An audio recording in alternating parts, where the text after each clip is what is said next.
She's bringing down the atmosphere, Aunt Karen told the membership committee. Remove her. I lined up my putt on the 18th green, the afternoon sun warm on my shoulders. Behind me, I could hear my aunt's voice carrying across the pristine fairway of Oakmont Reserve Golf Club. Look at her clothes. Look at her cart. She doesn't belong here. I sank the putt. Birdie. Then I walked calmly toward the clubhouse. The club president, Richard Morrison, appeared at my side. His face was pale. Ma'am, as the new owner, shall I revoke their memberships? Behind us, 3 golf carts stopped abruptly. I heard my mother's voice. What did he just say? My name is Morgan Hayes. I'm 31 years old, and for as long as I can remember, I've been invisible in my family. Not invisible in the sympathetic, overlooked way. Invisible in the deliberate, systematic way that only families can perfect over decades. My older sister, Victoria, was the golden child. Still is. She married Bradley Whitmore III when she was 24. A merger more than a marriage. Bradley's family owned pharmaceutical distribution companies across 3 states. Victoria became exactly what our parents wanted. A country club wife with the right address, the right friends, the right everything. I was 12 the first time I understood my place in the family hierarchy. It was Victoria's college graduation party at our parents' estate in Greenwich. 200 guests. A string quartet. Ice sculptures.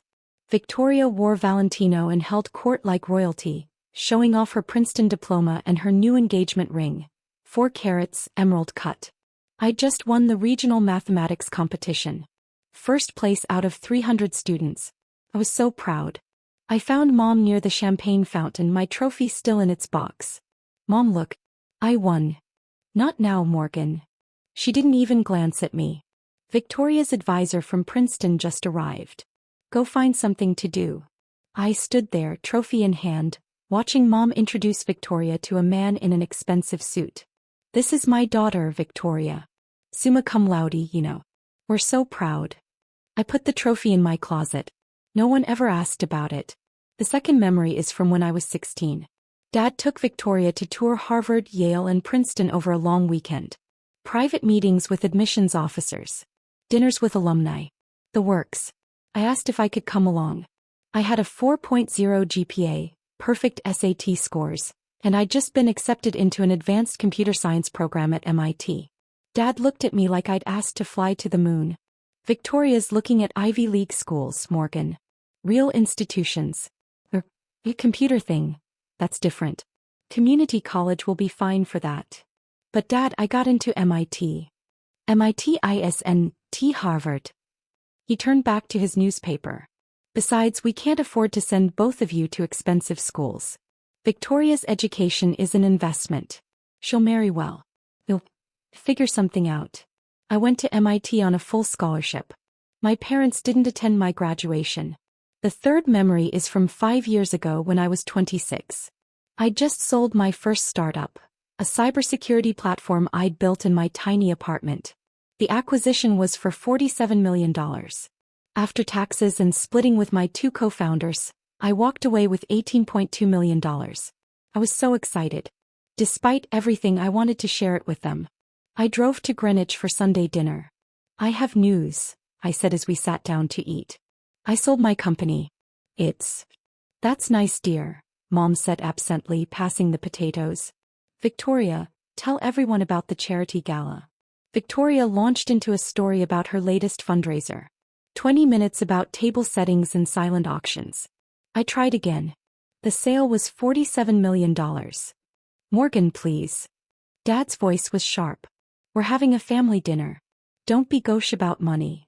But 30 seconds later he asked Bradley about his latest investment, and they spent 45 minutes discussing portfolio strategies. I never mentioned my success to them again. Instead, I started building. Really building. I founded Hayes Security Solutions 3 years ago. We specialized in protecting financial institutions from cyber attacks. Within 18 months, we had contracts with 12 of the top 20 banks in the country. We went from 3 employees to 247. Last year we did $340 million in revenue.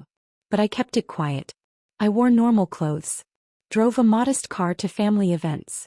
Let them think I was still doing my little tech thing. Partly because their dismissal had hurt so deeply that I didn't want to give them the satisfaction of seeing my success. Partly because I wanted to build something real, something that mattered without their interference or their attempts to take credit. And partly, though I hate admitting this, because some small part of me wanted to see how far they'd go. How cruel they'd be to someone they thought was beneath them. I got my answer 3 weeks ago. The text came from Victoria on a Tuesday morning. Mom's 60th birthday celebration. Oakmont Reserve Golf Club. Saturday 2 p.m. Family only. Wear something appropriate for once.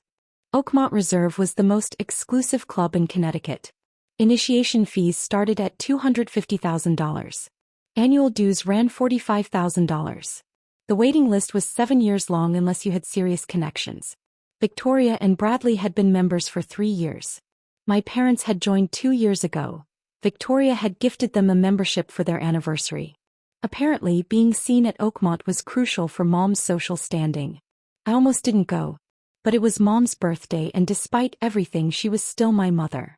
I arrived at 1:45 p.m. wearing khaki pants and a simple polo shirt. Nothing fancy but perfectly appropriate for a golf club.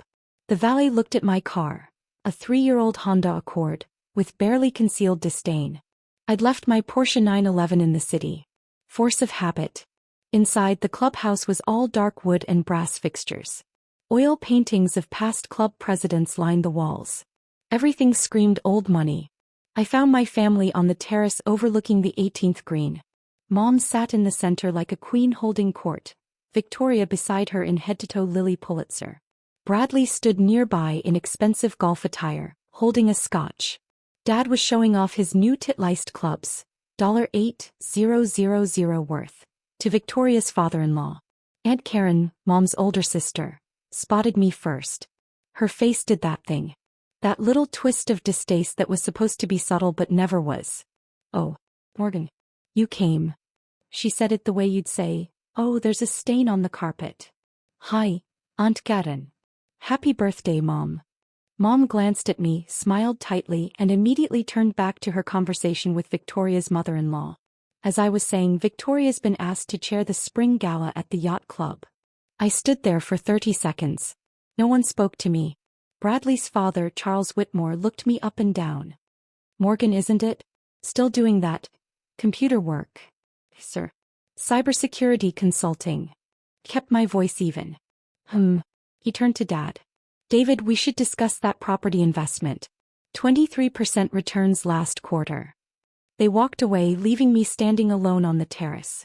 Victoria appeared at my elbow. "You could have worn something nicer, Morgan. This is Oakmont, not some public course. This is fine for..." "It's fine for you, maybe." She smiled, but her eyes were cold. "Some of us have standards to maintain." I took a breath. Let it go. "The club is beautiful. Isn't it? Bradley and I absolutely love it here. The right kind of people, you know." She leaned closer, lowering her voice. "Just try not to embarrass us, okay? Mom's friends are here." Before I could respond, Aunt Karen's voice rang out across the terrace. "Victoria, come tell Lydia about your trip to Tuscany." Victoria glided away. I walked to the edge of the terrace and looked out at the golf course. The grass was perfect. The landscaping immaculate. In the distance I could see golfers on the back nine. I'd actually played this course before. Just once, 6 weeks ago, when I was conducting the final inspection before closing the acquisition. What my family didn't know, what no one except my lawyers, my CFO, and the board knew, was that I didn't just do cybersecurity consulting. Hayes Security Solutions had gone from $340 million in annual revenue to a $2.1 billion valuation in 3 years.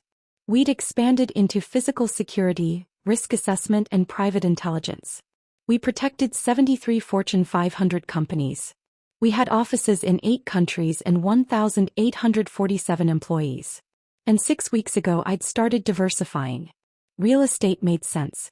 I'd been investing in commercial properties for 2 years through an LLC that kept my name private. Office buildings mostly. Some retail. All smart investments with solid returns. Then my CFO, Jennifer Park, brought me an opportunity. Oakmont Reserve Golf Club. "The club's been family-owned for 80 years, Jennifer explained during our meeting. "The Ashford family. But the grandson who inherited it is drowning in debt. Bad investments, expensive divorce. He needs to sell quickly and quietly. Doesn't want the members to know the club's in trouble. How much trouble? I asked. $23 million in debt. Deferred maintenance another $8 million. Property taxes in arrears. He's desperate. I reviewed the financials. The club had good bones. Prime location, prestigious reputation, land worth at least $65 million on its own. With proper management and capital investment, it could be profitable within 18 months. How much is he asking? $85 million for everything. Club, course, all facilities, the Ashford name on the charter. I didn't hesitate. Structure it as a private acquisition through Hayes Holdings. My name stays out of all public documents. I want NDAs from everyone involved. Make the offer. We closed in 3 weeks. $85 million all cash. I became the sole owner of Oakmont Reserve Golf Club on April 3rd. The members didn't know. The staff had been told there was new ownership but not who. I'd kept Richard Morrison the club president because he was good at his job. I'd also kept the same management team at least for now. I'd visited the club 3 times since the acquisition. Always on weekdays, always dressed casually, always alone. I wanted to observe how things worked before making changes. The staff knew who I was, but I'd asked them to be discreet. Richard Morrison had been nervous at first, worried I'd come in and change everything. But after our second meeting he relaxed. "You actually understand golf culture," he'd said, surprised. "Most young tech buyers would want to turn this into some Silicon Valley thing." "I respect tradition," I told him. "But I also expect excellence. The course needs work. The clubhouse needs updates. And I want a full audit of the membership committee's decisions over the past 5 years. May I ask why? I want to understand how membership decisions are made. Who gets approved? Who gets rejected? And why?" He'd sent me the report 3 days ago. Fascinating reading. Apparently, the membership committee, which included my Aunt Karen as secretary, had rejected 42 membership applications in the past 5 years. The reasons varied: not suitable, doesn't fit our culture, concerns about background. What jumped out was the pattern. Almost every rejection involved someone who was self-made rather than inherited wealth. People who'd built tech companies, started successful businesses, or made their money in new industries. Old money only. That was the unspoken rule. I was planning to change that. But first I had to get through Mom's birthday. The afternoon progressed exactly as I'd expected. I was ignored during cocktails. Overlooked during the tour of the course that Victoria led for Mom's friends. Forgotten when they sat down for lunch on the terrace. There wasn't a seat for me at the main table. I found a spot at a side table with 2 other family members, distant cousins who'd also been relegated to the B list. Around 4 p.m., Mom announced she wanted to play 9 holes. "Just the ladies," she said cheerfully. "Victoria, Karen, Lydia, Patricia. Let's go." I stood. "I'll join.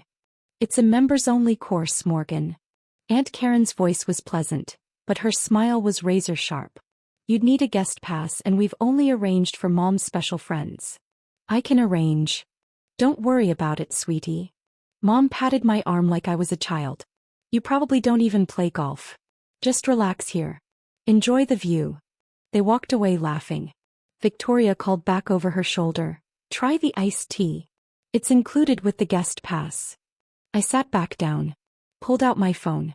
Responded to 3 emails from my executive team. Approved a $15 million contract renewal.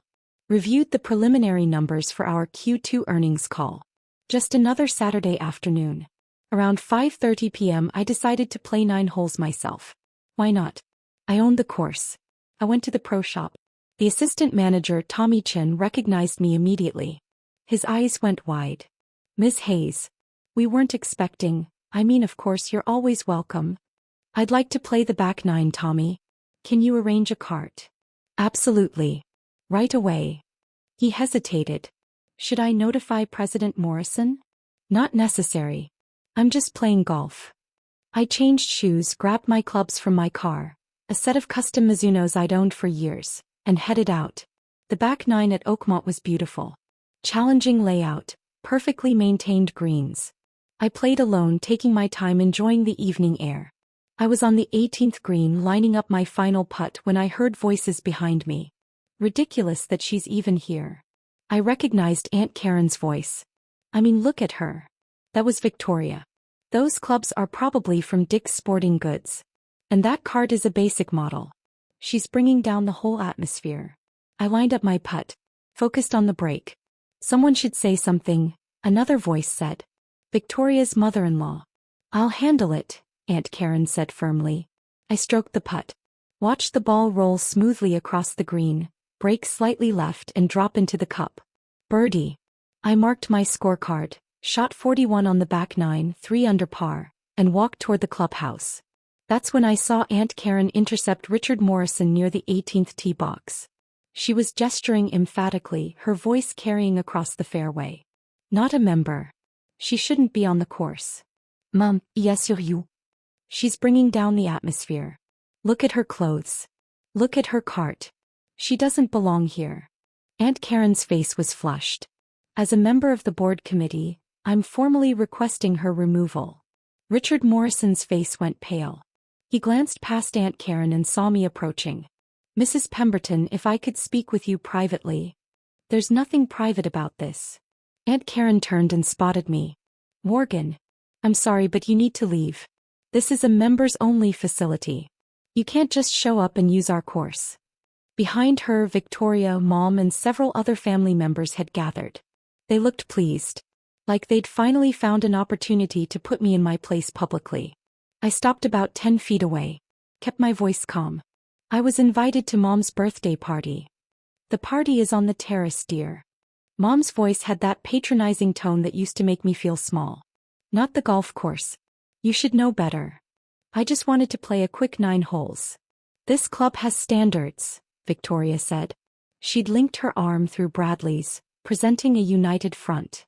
You can't just walk onto the course. It's inappropriate. Aunt Karen turned back to Richard Morrison. Mr. Morrison, as club president, you need to handle this. Remove her from the premises. Now. Richard Morrison looked at me. His expression was carefully neutral, but I could see the panic in his eyes. He was trying to figure out how to navigate this without revealing who I was. I gave him a small nod. Permission. He cleared his throat. Mrs. Pemberton, ladies and gentlemen, I need to inform you. What you need to do, Aunt Karen interrupted, is call security. Mrs. Pemberton. Richard Morrison's voice was suddenly very formal, very professional. I'm afraid there's been a misunderstanding. The only misunderstanding, Victoria said, is Morgan thinking she belongs here. Richard Morrison looked directly at me. Ma'am, as the new owner of Oakmont Reserve Golf Club, how would you like me to proceed? The silence that fell over the 18th green was absolute. Aunt Karen's mouth fell open. Literally fell open like a cartoon character. Victoria's face went from smug superiority to blank shock in half a second. The color drained completely. Her hand, still linked through Bradley's arm, started trembling. Mom dropped her golf glove. It fell onto the perfectly manicured grass and she didn't move to pick it up. She just stared at Richard Morrison, then at me, then back at Richard Morrison. What? The word came out as barely a whisper from Aunt Karen's throat. Ms. Morgan Hayes acquired Oakmont Reserve Golf Club on April 3rd of this year, Richard Morrison said clearly. She is the sole owner of this facility, the golf course, and all associated properties. She has been since the closing date 6 weeks ago. That's, Victoria started, but her voice cracked.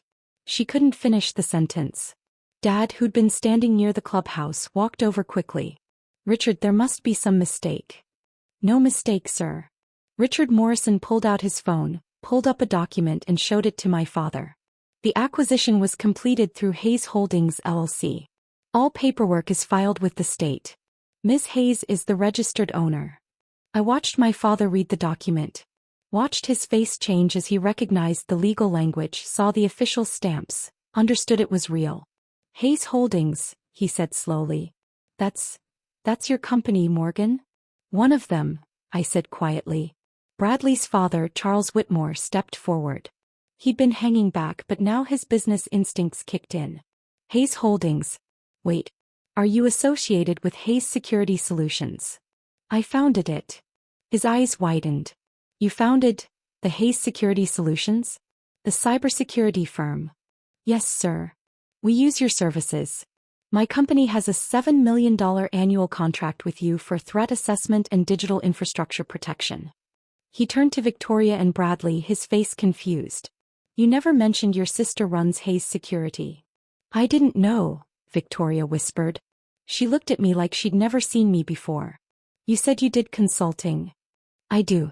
My company consults for 73 Fortune 500 corporations. We have 1,847 employees across 8 countries. We're valued at $2.1 billion. Kept my voice even calm. Just stating facts. The club acquisition was part of a diversification strategy. Commercial real estate with strong fundamentals. $2 billion. Mom's voice was faint. Morgan, you run a billion-dollar company? $2.1 billion, yes. Aunt Karen finally found her voice. Came out strangled. You bought this club? Yes. $85 million all cash. Closed 6 weeks ago. The Ashford family was in severe financial distress. $23 million in debt, facing bankruptcy. I provided them a clean exit.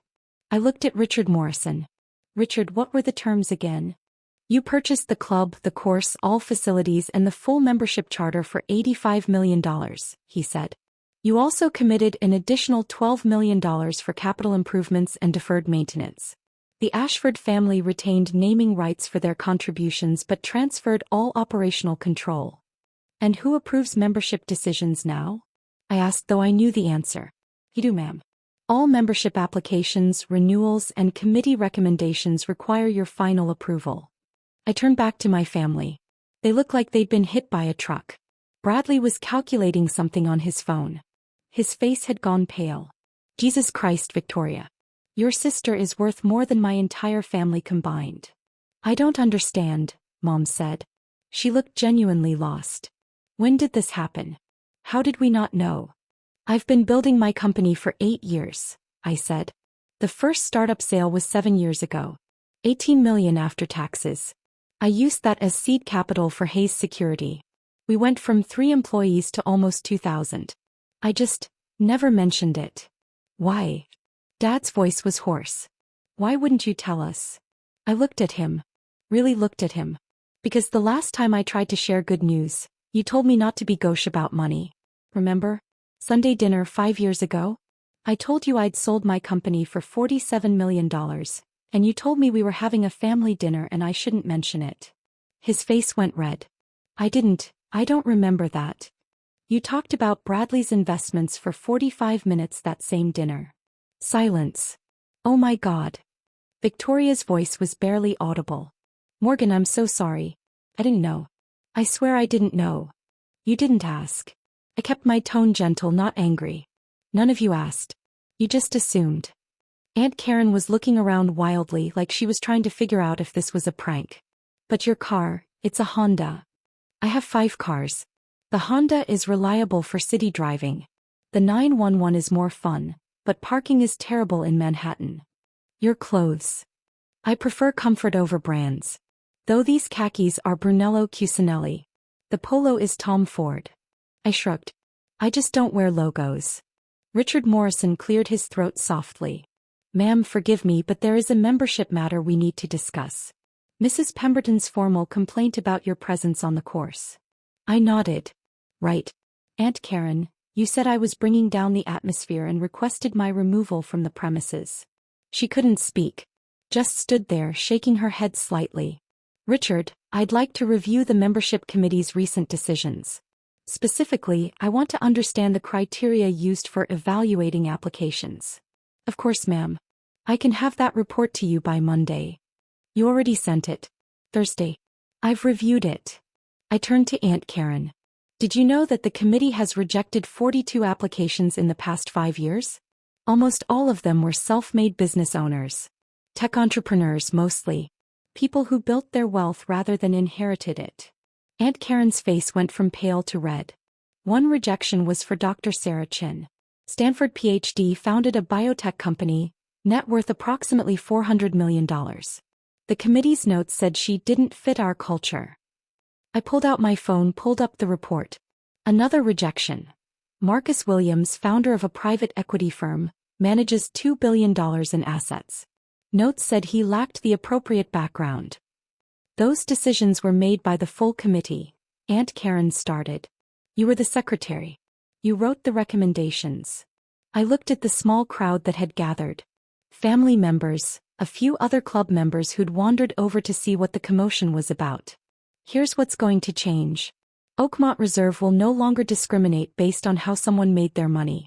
If you can afford the fees, if you respect the game and the traditions, you're welcome. I don't care if your wealth is old or new.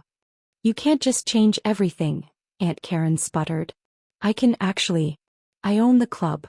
Richard Morrison was trying very hard not to smile. Shall I schedule a membership committee meeting to discuss the new policies, ma'am? Yes. Tuesday morning, 9 a.m. I looked at Aunt Karen. You're removed from the committee effective immediately. I'll be appointing new members based on merit, not social connections. She opened her mouth. Closed it. Opened it again. No words came out. I turned to leave, then paused. Oh, and Richard? Dr. Chin and Mr. Williams? Let's reach out to them. See if they're still interested in membership. I think they'd be excellent additions to the club. Yes, ma'am. Right away. I started walking toward the clubhouse.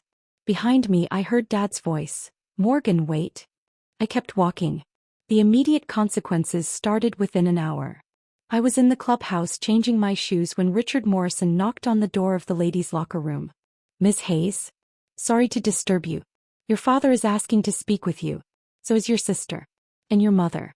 And, well, several family members. Tell them I'll be in touch. Also, Mrs. Pemberton, your aunt, she's asking about her membership status. I finished tying my shoes. What about it? She's asking if she's being expelled from the club. I thought about it. No. Her membership stands. For now. But she's removed from all committee positions, and I want it noted in her file that she attempted to have the club owner removed from the premises. If there are any future issues with discriminatory behavior, her membership will be terminated immediately. Understood. And Richard? The same standard applies to everyone. I don't care if they're my family. If anyone displays discriminatory behavior toward other members or guests, document it. 3 strikes and they're out. Yes, ma'am. I left through the side entrance to avoid my family. My phone started ringing before I reached my car. Victoria. Then Mom. Then Dad. Then Victoria again. I didn't answer. I drove back to the city to my apartment in Tribeca, a 4-bedroom penthouse I'd purchased 2 years ago for $8.3 million. My Himalayan cat Tesla greeted me at the door. I fed her, changed into comfortable clothes and opened my laptop. 47 emails. 16 text messages. 3 voicemails. All from family members. I ignored them and checked my work emails instead. The Q2 numbers looked good. The expansion into the European market was ahead of schedule. Everything was fine. My phone rang again. This time it was Jennifer Park, my CFO. I heard about the golf club situation, she said. You okay? How did you hear about it? Charles Whitmore called me. Apparently his son is married to your sister? He wanted to confirm the Hayes security valuation. He seemed shocked. That sounds about right. Do you need anything? No. But thanks for checking. After we hung up, I made myself dinner, pasta with vegetables, nothing fancy, and tried to relax. But my mind kept replaying the scene on the 18th green. The looks on their faces. The absolute shock. Part of me felt vindicated. They'd dismissed me for so long and now they knew exactly how wrong they'd been. But another part felt empty. Because none of this changed the fundamental truth. They'd treated me terribly when they thought I was nobody. Learning I was successful didn't erase that. The escalating consequences came over the next week. On Monday morning, Richard Morrison sent me a summary email. Subject line, Weekend Aftermath. Ms. Hayes, following Saturday's events, several matters require your attention. 1. Your father called the club 6 times Sunday requesting a meeting with you. I've informed him we cannot share your contact information without your permission. 2. Mrs. Victoria Whitmore submitted a formal apology letter and requested a meeting. Letter attached. 3. Mrs. Karen Pemberton submitted a written complaint about being removed from the membership committee. She claims the decision was retaliatory and unprofessional. She's threatening legal action. 4. 3 other committee members have resigned in solidarity with Mrs. Pemberton. 5. On a positive note, Dr. Sarah Chin responded to our outreach and is very interested in membership. Mr. Williams is also interested. 6. 2 board members, Mr. Harrison and Mrs. Chin, no relation to Dr. Chin, have requested a meeting to discuss the change in club direction. Please advise how you'd like me to proceed. Respectfully, Richard Morrison, Club President. I responded, Richard. 1. Do not share my contact information with anyone without my explicit written permission. 2. Acknowledge Victoria's letter. Tell her I'll respond when I'm ready. 3. Mrs. Pemberton's complaint is noted. If she pursues legal action, forward all documentation to our legal team. My attorney is Catherine Chin at Morrison & Associates. 4. Accept the committee resignations. We'll appoint new members who align with our inclusive membership policies. 5. Excellent news about Dr. Chin and Mr. Williams. Fast-track their applications. 6. Schedule the board meeting for Thursday. I'll attend virtually. Also, please begin the process of implementing the new membership guidelines we discussed. I want clear written criteria that eliminate subjective bias. Bess. Morgan. On Tuesday, Victoria showed up at my office. I don't know how she found the address. Hayes Security Solutions doesn't advertise our headquarters location for security reasons. But there she was in the lobby at 10 a.m. asking for me. My executive assistant Marcus called me. Miss Hayes, there's a Victoria Whitmore here to see you. She says she's your sister. She doesn't have an appointment. Tell her I'm unavailable. She says she'll wait. I sighed. Fine. Give me 10 minutes, then send her up. When Victoria entered my office, she looked smaller somehow. Less confident. She was wearing designer clothes, Chanel suit, Louboutin heels, but she held herself differently. Sure. My office was on the 43rd floor with floor-to-ceiling windows overlooking Manhattan. Minimalist furniture, original artwork on the walls, a custom desk made from reclaimed wood that cost more than most cars. Victoria stood in the doorway taking it all in. Hi, she said quietly. Victoria. Your office is beautiful. Thank you. She sat down in one of the chairs across from my desk. Hesitated. I wrote you a letter. Did you get it? The club forwarded it. I haven't read it yet. Oh. She twisted her hands in her lap. Morgan, I'm so sorry. I had no idea. That I was successful? Would it have mattered? What? If you'd known I owned a billion-dollar company, would you have treated me differently? She opened her mouth. Closed it. Struggled with the answer. The problem, Victoria, isn't that you didn't know I was successful. The problem is that you treated me terribly because you thought I wasn't. Her eyes filled with tears. I know. You're right. I've been awful to you. We all have been. Yes. I want to make it right. How? She didn't have an answer. I leaned back in my chair. Victoria, I've spent the last 8 years building something meaningful. I created jobs for almost 2,000 people. I protect the financial security of millions of customers. I've donated $15 million to STEM education programs for girls. I've mentored dozens of young entrepreneurs. I did all of this while you called me embarrassing and said I didn't belong at your country club. Morgan. I don't need an apology to feel validated. I know what I've accomplished. What I need is for you to understand that you hurt me. Deeply. For years. And finding out I'm rich doesn't erase that. He was crying now. I know. I'm so sorry. I believe you're sorry that you were wrong about me. I'm not sure you're sorry for how you treated me when you thought you were right. That landed hard. She flinched. I need time, I said gently. I need space. Maybe eventually we can have a different relationship. But right now I need you to go. She nodded, wiping her eyes. Stood up slowly. Walked to the door. Victoria. She turned. The next time you meet someone you think is less than you, someone working a job you think is beneath you, someone driving a modest car, someone who doesn't fit your idea of success, I hope you remember this moment. I hope you treat them with kindness, because you never know who they really are. She nodded again. I will. I promise. After she left, I sat at my desk for a long time looking out at the city. The final consequences crystallized over the next 2 weeks. My parents showed up at my apartment on a Thursday evening. The doorman called up and I almost told him to send them away. But something made me say yes. They looked uncomfortable in my living room, out of place among the modern furniture and contemporary art. Mom spoke first. "Your home is lovely, Morgan." "Thank you. We had no idea." "I know." Dad cleared his throat. "Morgan, we want to apologize. We've been terrible parents to you. We prioritized Victoria, we dismissed your achievements, and we made you feel invisible. That was wrong." It was the most direct acknowledgement of their behavior I'd ever heard from him. "Yes," I said simply. "It was wrong.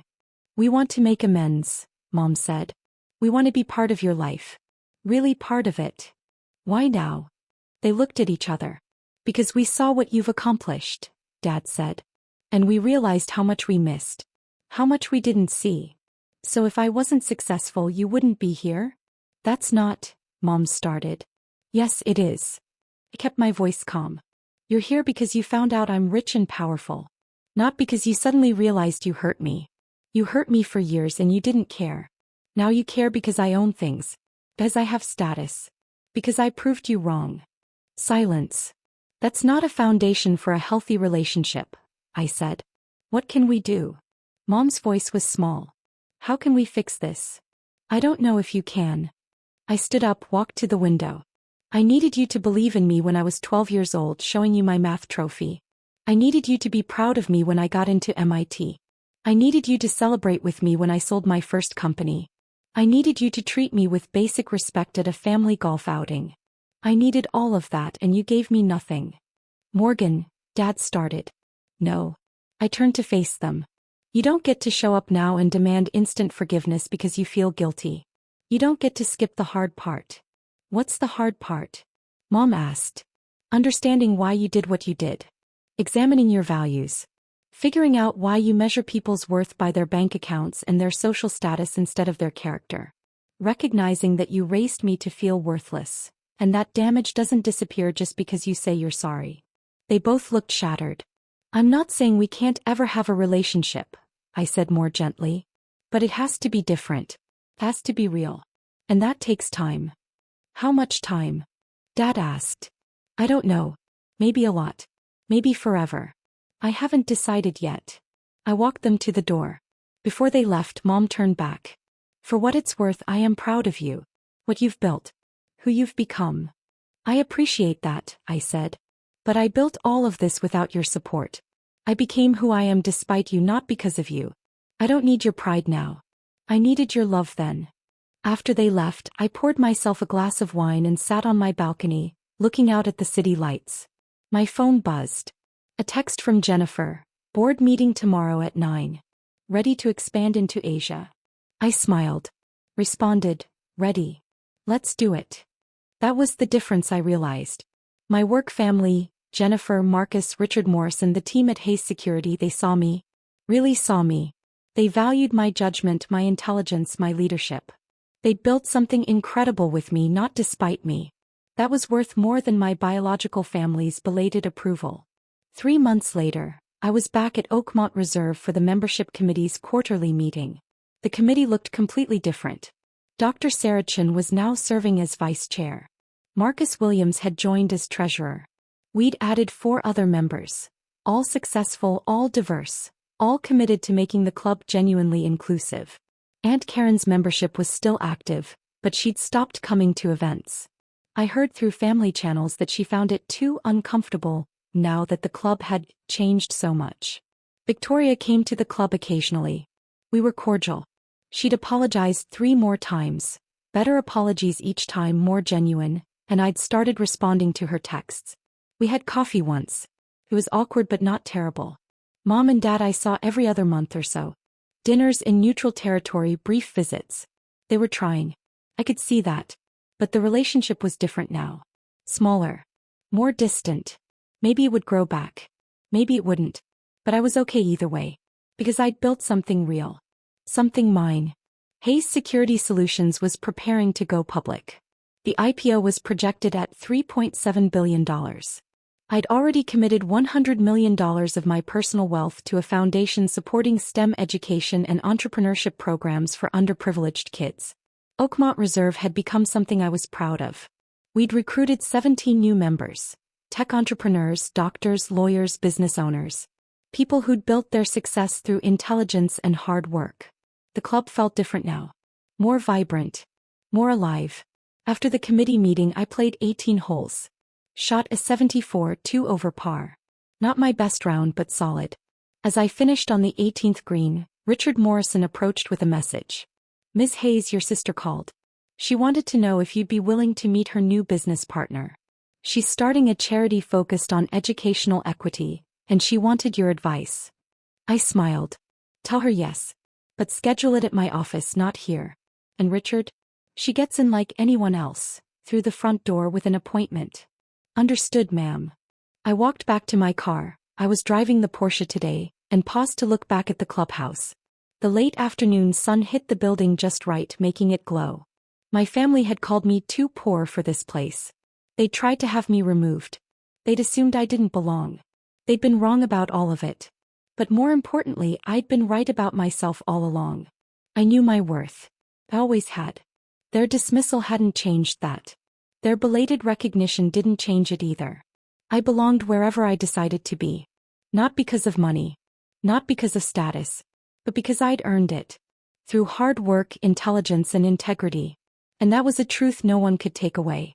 I got in my car, started the engine, and drove back to the city. I had a life to live, a company to build, and people who actually valued me waiting. My phone buzzed with a text from Jennifer. "Q3 numbers are incredible. Drinks tonight to celebrate." I responded, "Absolutely. 7 p.m. I'm buying."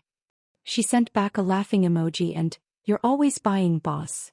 "That's because I can afford it," I typed back. And I smiled all the way home.